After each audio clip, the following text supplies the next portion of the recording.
এক ফ্যাসিবাদকে সরিয়ে আবার নব্য কোনো ফ্যাসিবাদের উত্থান এই বাংলাদেশের মাটিতে ইনশাল্লাহ আমরা হতে দেব না।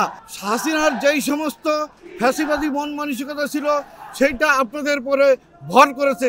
এক ফ্যাসিবাদকে সরিয়ে আবার নব্য কোনো ফ্যাসিবাদের উত্থান এই বাংলাদেশের মাটিতে ইনশাল্লাহ আমরা হতে দেব না।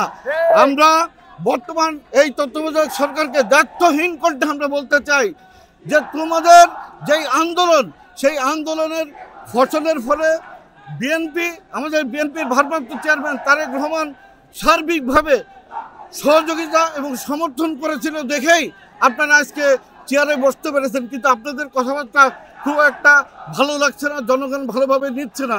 ধৈর্যের একটা সীমা আছে।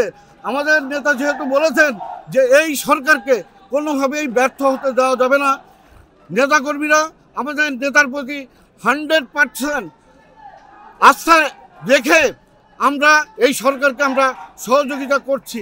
কিন্তু সব কিছুর একটা সীমা আছে, আপনারা সীমা লঙ্ঘন করবেন না।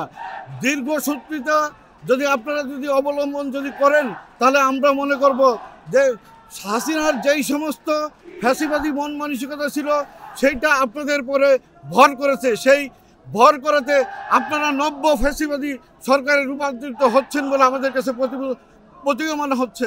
তাই আপনাদেরকে সতর্ক করে দিতে চাই যে আপনারা মানুষের ধৈর্যের বাঁধ ভাঙবেন না, আপনারা সতর্ক হয়ে যান। অতি দ্রুত নির্বাচনী তফসিল ঘোষণা করে বাংলাদেশে গণতন্ত্র প্রতিষ্ঠায় আপনারা অবদান রাখবেন এই আশা এবং প্রত্যাশা রাখছি। এবং আমি একটি কথা বলতে চাই, বাংলাদেশের গণতন্ত্র এবং স্বাধীনতা সার্বভৌমত্বের প্রতীক হচ্ছে জিয়াউর রহমান এবং জিয়াউর রহমানের পরিবার। এই পরিবার সবসময় বাংলাদেশের স্বাধীনতা এবং সার্বভৌমত্ব রক্ষার জন্য সবসময় জনগণের পাশে এসে দাঁড়িয়েছে।